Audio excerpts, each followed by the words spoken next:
এবং মাসুম মাহবুব Facebook page. বেশ কিছু গুরুত্বপূর্ণ খবর আছে। একদিকে ইরান যুদ্ধের জন্য মরিয়া, অন্যদিকে পালাচ্ছে আমাদের টেম্পু কাকা। টেম্পু কাকাকে বুঝতে পারছেন তো? দর্শক, আজকে আমি অনেকগুলো আপডেট খবর দিতে চাই, মোটামুটি ব্রেকিং খবর বলা যায়, এবং যুদ্ধের পুরো সিনারিটা আপনারা আজকের লাইভে বুঝতে পারবেন, এবং এই যুদ্ধে ইতিমধ্যে কারা পরাজিত কারা বিজেতা সেই বিষয়টি আপনারা বুঝতে পারবেন আজকের আলোচনা থেকে। হঠাৎ করে ইরানের বডি ল্যাঙ্গুয়েজ কিংবা ভাষা পরিবর্তন হয়ে গেছে। আজকে ইউরোপের এক শক্তিশালী দেশকে ইরান কি বলছে জানেন? যারা কদিন আগেও আমাদের অপমান অপদস্থ করত, আমাদেরকে পাত্তাই দিত না, তারা আমাদের পায়ের কাছে লুটিয়ে পড়ছে। বুঝছেন কি বলছে ইরান? পাশাপাশি ইরানের যে প্রস্তাবনাগুলো পাঠানো হয়েছিল আমেরিকাতে, এগুলো আমেরিকার পক্ষ থেকে রিজেক্ট করে দেয়া হয়েছে। 3 নম্বর গুরুত্বপূর্ণ খবর হলো ইরানের ভেতরে আবারও রেজিম চেঞ্জ, সরকার পরিবর্তনের নীল নকশা আঁকছে আমেরিকা, ইসরায়েল। পাশাপাশি হরমুজ প্রণালী ঘিরে কি চলছে দুটো দেশের মধ্যে, অনেকগুলো বিষয় আজকে থাকবে আলোচনায়। প্রথম যে আলোচনাটা দিয়ে শুরু করতে চাই, আমেরিকা এমন একটা চাপের মধ্যে আছে যে চাপটা আমেরিকা বিশ্বের কাছে প্রকাশ করতে পারছে না, কিন্তু বিশ্ব বুঝতে পারছে। মার্কিন যুক্তরাষ্ট্রের ইতিহাসে যখন তারা পরাশক্তি হয়ে দাঁড়িয়েছে, তারপর থেকে এত কঠিন শক্ত চাপে তারা পড়েনি। বজ্র আটনি ফসকা গিরো, একটা কথা আছে না, প্রবাদ, অনেকটা এরকম। সোভিয়েত ইউনিয়ন, পুরো পৃথিবী তাদের হাতের মুঠোয় ছিল, কন্ট্রোলে ছিল। পৃথিবীর সবচেয়ে বড় পরাশক্তি ছিল সোভিয়েত ইউনিয়ন। তারা যখন আফগানের সাথে যুদ্ধটা শুরু করলো, খুব মন দিয়ে শুনবেন এই কথাগুলো, তারা যখন আফগানের সাথে যুদ্ধটা শুরু করলো, আমেরিকা তাদের সকল প্রক্সি বাহিনী নামিয়ে আফগানকে সমর্থন দিল। কি দাঁড়ালো? সোভিয়েত লম্বা সময় যুদ্ধ করতে করতে একটা সময় সোভিয়েত ভেঙে গেল, সোভিয়েত দুর্বল হয়ে গেল, আজকে রাশিয়া হয়ে গেল। এরপর থেকে পরাশক্তির চেয়ারে বসলো আমেরিকা। এই মুহূর্তে আমেরিকার পরপর যদি কোনো রাষ্ট্রকে ধরা হয়, সেটা হলো চীন। তৃতীয় সারিতে গিয়ে রাশিয়া পড়ে, অথচ একটা সময় পুরো পৃথিবীর কন্ট্রোল ছিল রাশিয়ার হাতে। ঠিক রাশিয়ার ভাগ্য বরণ করতে যাচ্ছে কি আমেরিকা? এই প্রশ্নটি এখন সবচেয়ে জোরে সরে আসছে, কারণ আমেরিকা ইরানের সাথে লড়াই করে পুরো পৃথিবীর কাছে যে নাকানি চুবানি খেয়েছে, এটা নতুন করে আর বলার কিছু নেই। ন্যাটোর মতো দেশ আছে কি করেছে জানেন? ন্যাটোর নতুন একটি বৈঠক হওয়ার কথা ছিল, ন্যাটো সামিট বা ন্যাটোর একটা বড় গুরুত্বপূর্ণ ইভেন্ট হওয়ার কথা। ন্যাটো ডোনাল্ড ট্রাম্পের ভয়ে সেই সামিট বাতিল করে দিচ্ছে। বলা হচ্ছে, যদিও তারা বলেনি ডোনাল্ড ট্রাম্পের জন্য বাতিল করছে, তারা বলছে বর্তমান প্রেক্ষাপটে এই মুহূর্তে ন্যাটোর বৈঠকটি খুব বেশি গুরুত্বপূর্ণ নয়। ন্যাটো আসলে ভয় পাচ্ছে কি জানেন? যে ন্যাটোর সামিট হলে ট্রাম্প সেখানে আসবে এবং উল্টাপাল্টা এমন কিছু করবে বা বলবে যাতে ন্যাটো আরো দুর্বল হয়ে পড়বে। তাই ন্যাটো চাইছে না কোনোভাবেই ট্রাম্প এসে এখানে কোনো লেজে গোবরের অবস্থা তৈরি করে।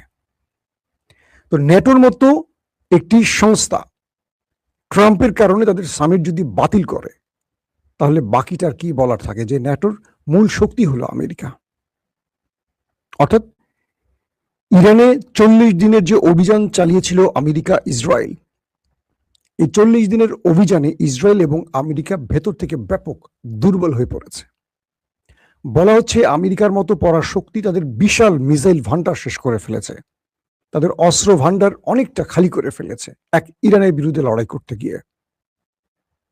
আসো, কিছু বলবা? ওকে। তো এই ক্ষেত্রে ইরানের ব্যাপারে ডোনাল্ড ট্রাম্প যে তথ্যগুলো দিতেন, তিনি বলতেন যে ইরানের সকল অস্ত্র শেষ হয়ে গেছে, মিসাইল শেষ হয়ে গেছে, তাদের নেভি শেষ করে ফেলেছি, তাদের আইআরজিসি শেষ করে ফেলেছি, তাদের এয়ারফোর্স শেষ করে ফেলেছি। আজকে নতুন করে মার্ক রুবিও কি বলেছে, তাদের পররাষ্ট্রমন্ত্রী জানেন? যে ইরানের অর্ধেক মিসাইল ড্রোন এখনো অক্ষুণ্ণ আছে, এখনো ঠিক আছে, তাদের ভান্ডারে এখনো প্রায় অর্ধেক মিসাইল ড্রোন আছে। এই অর্ধেকের সংখ্যাটা তিনি বলেননি। ইরান বলছে তাদের মিসাইলই আছে প্রায় 80,000-এর উপরে। এখনো 80,000 মিসাইল ইরানকে মারতে কতদিন সময় লাগতে পারে? আর এই 80,000 মিসাইল মারতে কতদিনে হিসেব না করে শুধু এটুকু ভাবেন, গালফ আর ইসরায়েলে যদি মারে আর কিছু থাকবে? 80,000 মিসাইল মারলে আর কিছু থাকবে? অর্থাৎ মার্ক রুবিও যখন এই কথা বলেন তখন মনে হয় যে ডোনাল্ড ট্রাম্প আগে যেটি বলেছেন মিথ্যা বলেছেন। তো এই পরিস্থিতিতে হরমুজ প্রণালী ইস্যুতে ইরানের পররাষ্ট্রমন্ত্রী আব্বাস আরাকচি 3টি দেশ সফর করেছেন। প্রথম পাকিস্তান, তারপর ওমান, তারপর ওমান থেকে আবার পাকিস্তান, পাকিস্তান থেকে আবার রাশিয়া। রাশিয়া এসে তিনি বসছেন রাশিয়ার প্রেসিডেন্ট ভ্লাদিমির পুতিনের সাথে। এরপর থেকে ইরানের বডি ল্যাঙ্গুয়েজ চেঞ্জ হয়ে গেছে, তাদের ভাষা পরিবর্তন হয়ে গেছে। রাশিয়া ইরানকে এমন কি দিল বা এমন কি আশ্বাস দিল যে ইরানের বক্তব্যের ধরনই পাল্টে গেল? ইরান বলছে যে যেসব ইউরোপীয় দেশরা আমাদেরকে ধর্তব্য নিত না, আমাদেরকে অপমান অপদস্থ করে কথা বলতো, পাত্তাই দিত না, আমাদের জেট ইঞ্জিন তৈরির জন্য, জেট ফুয়েল ইঞ্জিন তৈরির জন্য আমাদের যে যন্ত্রাংশের প্রয়োজন আমরা চাইলে দিত না, কোনো প্রকার ইরানকে তোয়াক্কাই করতো না, মানুষই মনে করতো না, গোলাই ধরতো না, সেই দেশগুলো এখন ইরানের পায়ের কাছে এসে লুটুপুটি খায়। কি বলে? প্লিজ ইরান, হরমুজ থেকে আমার জাহাজটাকে আসতে দাও বা যেতে দাও।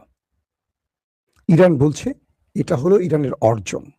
যারা ইরানকে তোয়াক্কা করতো না, গোনাই ধরতো না, আজকে তারা ইরানের পায়ের কাছে লুটুপুটি খায়। ইরান বলছে, আমি বলছি না, এটা হলো ইরানের সবচেয়ে বড় অর্জন। রাশিয়ার সফর শেষে ইরান এই টাইপের বক্তব্য এখন দেয়া শুরু করছে। তারা বলছে আমেরিকা যতদিন চাইবে যুদ্ধ চলবে, আমেরিকা শান্তি চাইলে চলবে, যুদ্ধ চাইলেও চলবে। আমেরিকাকে বলছে কে? ইরান।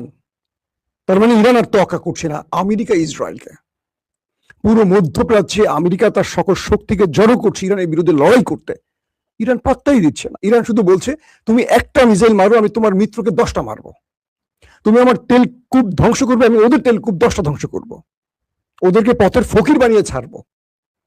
ইরান অর্থনৈতিক দৈন্যতার সাথে লড়াই করে অভ্যস্ত, আরবরা অভ্যস্ত না। ইরান চাইলে 3 বেলা না খেয়ে থাকতে পারবে, আরবরা পারবে না। ইরান চাইলে বিদ্যুৎবিহীন অন্ধকারে আকাশের চাঁদের আলোয় বসে থাকতে পারবে, ওরা পারবে না। কারণ ওদের দেশে যে প্রচন্ড তাপ, গরম, ওরা সিদ্ধ হয়ে মরে যাবে। এসি ছাড়া ওরা 1 সেকেন্ড চলতে পারে না।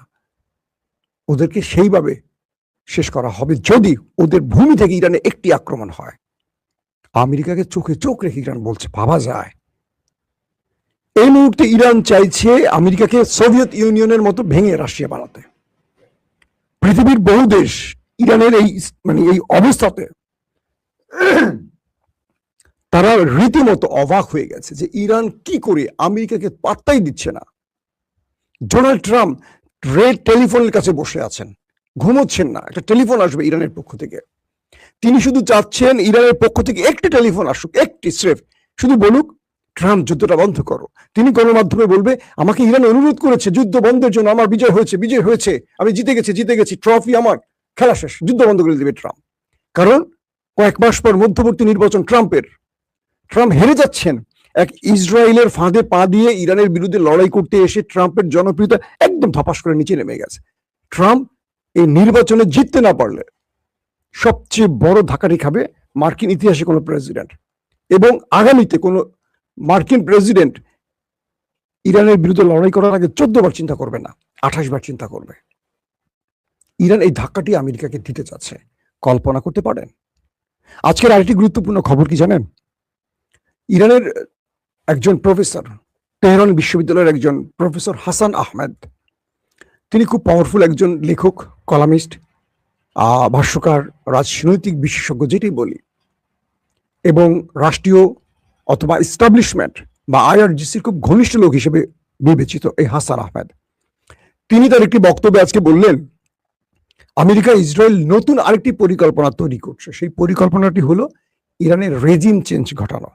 অর্থাৎ আমেরিকা ইরানের রেজিম চেঞ্জ ঘটাতে গিয়ে যে ব্যর্থ হয়েছে সেটাকে তারা আবার নতুন করে রিশাফল করে আবার তারা এগোতে চায়। আমেরিকা এবং ইসরায়েল এবার যে যুদ্ধটা করবে তাদের টার্গেট হবে যতদিন না ইরানের সরকার পরিবর্তন করা যায় ততদিন তারা আক্রমণ করবে। তারা সেইভাবে নামতে চাচ্ছে। তার মানে আমেরিকার ইচ্ছাগুলো ইরান জানে। তিনি বলছেন, হাসান আহমেদ, যে ওদের লক্ষ্যটা হলো ওরা যে ব্যর্থ হয়েছে ইরানের রেজিম চেঞ্জে, এটা ওদের মূল পরাজয়। কারণ রেজিম চেঞ্জ ঘটালে ইরানের ভেতরে আর কিছু পরিবর্তন ঘটানো লাগতো না, সব অটোমেটিক আমেরিকা নিজেই করে দিত। বাংলাদেশ বলেন, পাকিস্তান বলেন, এই দেশে আমেরিকার আশা লাগে? একজন আন্ডার সেক্রেটারি যদি ফোন দিয়ে তারেক রহমানকে বলে যে আপনি কালকে পূর্ব দিকে ফিরে বসে থাকবেন, তারেক রহমানের সাহস আছে পশ্চিম দিকে ফেরার?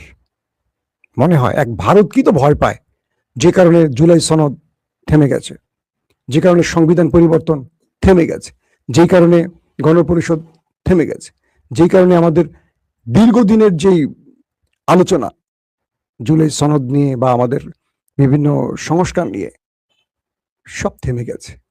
যে বিএনপি সবচেয়ে বেশি এই ক্ষেত্রে সোচ্চার ছিল, সেই বিএনপি থেমে গেছে, কারণ ওপার থেকে চাপ দেওয়া হয়েছে এগুলো করা যাবে না, তাহলে তোমাকে ক্ষমতা থেকে সরিয়ে দেব। এটা বিএনপিও বোঝে, আমিও বুঝি, আপনিও বোঝেন, কে বোঝে না? তারেক রহমান অবশ্যই পরিবর্তন চান, কিন্তু ক্ষমতা হারাতে ভয় পান। তার ক্ষমতাটা দরকার হয়তো এখন। একজন ভারতের একটা মামুলি ভারতের ভয় যে যাদের কাঁপা কাঁপে, তো আমেরিকা থেকে তাদের যদি একটা টেলিফোন আসে তাদের অবস্থা কি হবে? তো সেই আমেরিকার প্রেসিডেন্ট কোনো আন্ডার সেক্রেটারি না, তাকে তিনি আজকে বক্তব্য দিলে কালকে ইরান বক্তব্য দিচ্ছে, উল্টা আরো অ্যাকশন ধর্মী বক্তব্য, কাঁপায় ফেলতেছে আমেরিকাকে। ডোনাল্ড ট্রাম্প এখন শুধু একটা এক্সিট রোড চাচ্ছেন, যে একটা টেলিফোন আসুক আমার কাছে। তিনি বলছেন যে আমি ইরানের একটা টেলিফোনের অপেক্ষায় আছি। আহা, বেচারার জন্য মায়া লাগছে না বলেন? একদিকে তাকে টার্গেট করতেছে তার দেশের জনগণ, আরেকদিকে তিনি ইরানের কাছে নাকানি চুবানি খাইয়ে এখন একটা ফেস সেভিং চাচ্ছেন, একটা টেলিফোন চান। তো ইরান যে প্রস্তাবনাগুলো পাকিস্তান এবং রাশিয়ার মাধ্যমে আমেরিকার কাছে দিয়েছে, সেখানে বলেছে আমেরিকা হরমুজ প্রণালীর প্রান্ত থেকে, অর্থাৎ নৌ অবরোধ ভেঙে চলে যাবে, তারপর ইরান বাকি আলোচনাগুলো চালাবে। আগে ইরান আমেরিকাকে এখান থেকে যেতে হবে। আর নিউক্লিয়ার ইস্যুতে আমেরিকা যে প্রস্তাবনাগুলো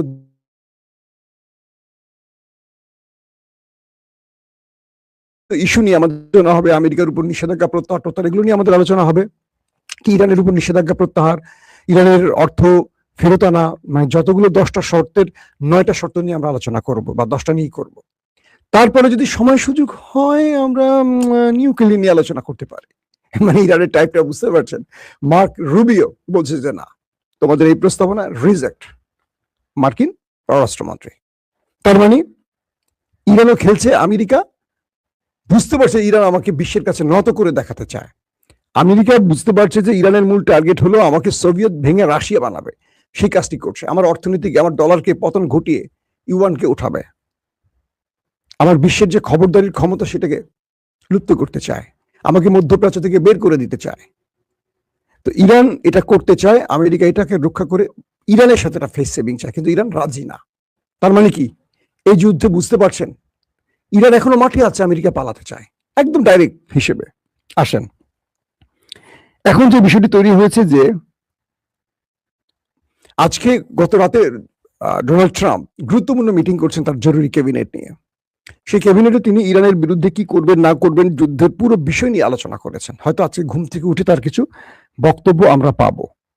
আবার আমেরিকা বলছে যে, মানে আমেরিকা আবারও ইরানকে বলছে যে আমরা সম্মুখ ভাবে আসে আমরা আবার আলোচনায় বসে। আমেরিকা আসলে আলোচনা চাচ্ছে এখন, ইরান আলোচনা চাচ্ছে না। ইরান বলছে তুমি আগে যাও, তুমি যে সাগরের নৌ অবরোধ দিয়ে বসে আছো এখান থেকে ভাগো, তারপর আলোচনা। এখন সমস্যাটা বেঁধে গেছে কি জানেন? যদি ডোনাল্ড ট্রাম্প চলে যায়, পুরো পৃথিবীর গণমাধ্যম আমেরিকাকে ধপাস করে নিচে ফেলে দেবে, যে ইরানের কাছে আমেরিকার পরাজয়। এই একটি শব্দ শিরোনাম হবে বলেই আমেরিকা কি করবে শেষ পর্যন্ত বুঝতে পারছে না। তাই ওই যে তেহরান বিশ্ববিদ্যালয়ের প্রফেসর হাসান আহমেদ বললেন যে ওদের টার্গেট এখন ইরানের আবার রেজিম চেঞ্জ ঘটানো, তাই ওরা সর্বোপরি কাজ করছে, এবং যতদিন ইরানের ভেতরে রেজিম চেঞ্জ ঘটাতে না পারবে তারা লড়াইটা অব্যাহত রাখবে, যুদ্ধ চালাবে। ইরান, সে ইরানের প্রফেসর বলছেন ওরা জানে না যে ইরান কিভাবে প্রস্তুতি নিয়েছে। বিগত 40 দিনের যুদ্ধে কারা পরাজিত হয়েছে বিশ্ব জেনে গেছে। আগামী দীর্ঘ সময়ের যুদ্ধে কারা জিতবে সেটা পৃথিবী দেখবে। তিনি বলছেন ইরানের 3 কোটি মানুষ যুদ্ধের জন্য প্রস্তুত। কল্পনা করা যায় একটা দেশের 3 কোটি মানুষ যুদ্ধের জন্য প্রস্তুত, যারা এক ডাকে নেমে আসবে। তিনি বলছেন ইরানে আর রেজিম চেঞ্জ ঘটানো সম্ভব নয়। পুরো ইরান ধ্বংস হলেও সরকার বা সিস্টেম পরিবর্তন হবে না, এটা ইরানের জনগণ স্পষ্ট আমেরিকাকে সে বার্তাটি দিয়ে দিয়েছে। কারণ আমেরিকা বারবারই ইরানে আক্রমণ করে, ইসরায়েল আমেরিকা এসে বারবারই বলছিল যে তোমরা নেমে আসো রাস্তায়, আমরা আমাদের কাজ করে দিয়েছি, খামেনিকে মেরে দিয়েছি, আমরা তার পুরো টিমকে ভেঙে দিয়েছি, তোমরা আসো। একটা ইরান জনগণ নামে নাই, কারণ ইরানের জনগণ বুঝে গেছে ওরা আসলে বর্গী, ওরা আসছে ওদের দখল নিতে, ওদের তেল সম্পদ জ্বালানি কেড়ে নিতে। ইরানের জনগণ বুঝে গেছে কিছু বেঈমান থাকে, বিশ্বাসঘাতক থাকে, আমাদের দেশেও আছে, নাম বলবো না। বেঈমান বিশ্বাসঘাতক থাকবে, তারা ক্ষমতার জন্য সব পারে। তো তারা আছেন, কিন্তু তাদের সংখ্যাটা খুব কম। তারা মাঠে নামলে যাদের সংখ্যাটা বেশি তারা পিষে ফেলবে।